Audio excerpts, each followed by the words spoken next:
Are we on? So, all right. So she said, yes, I'll go backpacking with you once. And not Afton State Park, no, Wrangell St. Elias, a place that even the hardcore in the backpacking community nod with respect and go, yeah, you've arrived when you've been there.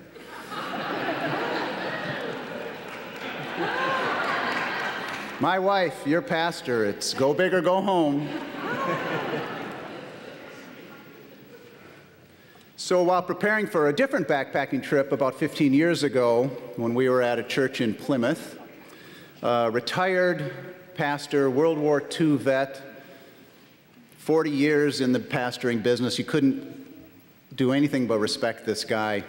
Comes up to me shortly before that trip with a small book about the size of a wallet, and he says, it's the 4 Gospels and the book of Acts. I want you to read it while you're out hiking. This is not a guy that a person, at least from my generation, my upbringing, says no to, so yes. I took the book, it didn't weigh very much, and I read it like a novel, which is what he wanted me to do. And the interesting thing about reading the Gospels and Acts as a novel is it comes out a whole lot differently than when you read it 4, 5, 10 verses at a time. And amongst the many impressions I got was a whole different idea of what the city of God means, at least to me, than I had previously.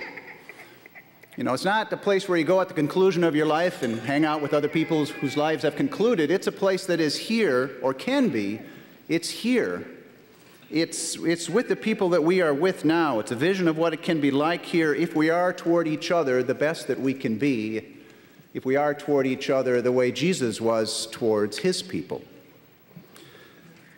The city of God. The closest example I experienced to that is in the church communities I've been a part of. And when you're raised by people who raised me and married into the clergy, you've been in a lot of churches.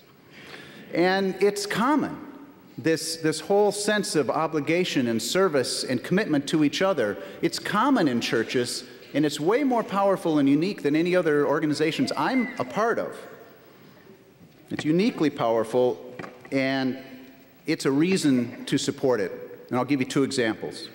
Some of you know I took a pretty long hike earlier this year, and had any of you asked me how often I planned to go to church while I was out there, I would have had trouble answering you with any kind of seriousness, because no, I mean none. I wasn't going to go to church at all.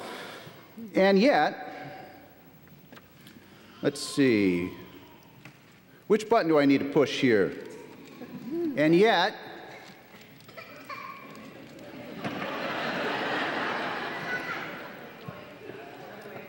other way, and yet,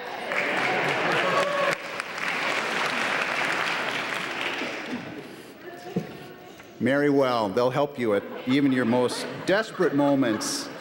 And yet, within a week, I was in church at St. Joseph Catholic in Lordsburg, New Mexico. A week later, Messiah Evangelical in Silver City, New Mexico. The chapel at Ghost Ranch in Abiquiu, New Mexico. Christ Lutheran in Rawlins, Wyoming. Lander United Methodist in Lander, Wyoming.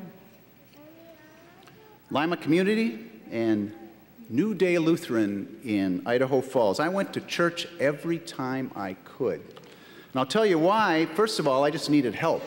I was tired, your feet hurt, and you need rides, you need directions, you need groceries and fuel that you maybe didn't pack enough of. And more than that, I needed companionship. And I knew I'd get all of it at churches because they're cities of God. Each of those places, they're cities of God. It's what we do for each other when we are members of organizations like this. And you know, there had to be a place I could go where those communities gathered. They're buildings they rented or owned, and they're led and loved by the people who make it their life's work to do those things for us who are part of those communities. Now, you might fairly point out that you're not planning to go hike the Rockies, and so why is this relevant to you? So I'll give you my second example, which I think is related. So Trinity Lutheran, where I haven't been for a very long time, and from whom I'm not going to ask for a ride to the grocery store, nonetheless, you are to me, and I hope I am to you, unique in our relationships to one another. And the example I give when people ask me, so why do you go to church anyway? Why would you donate to a place like that? For about the last 10 years, the example I give, other than the first one, which is, well, that's where my wife is. I'll say, so what if something happens to my son? He makes a mistake. He's in jail, and I'm in France. I can't get to him. My daughter gets hurt. She's in the ER, and I'm in D.C. I can't get there. Who is it that I call first? Who would I call first? You folks hardly know me, and there's 20, 25, 30 people in this room I could call, and they'd say, what jail? Where do I need to go? Which hospital? I'll go right now. It's the city of God. It's how we are to each other, and there's no place else, in my experience, that comes close to being part of a church. So, I give because that stuff matters to me, and you matter to me.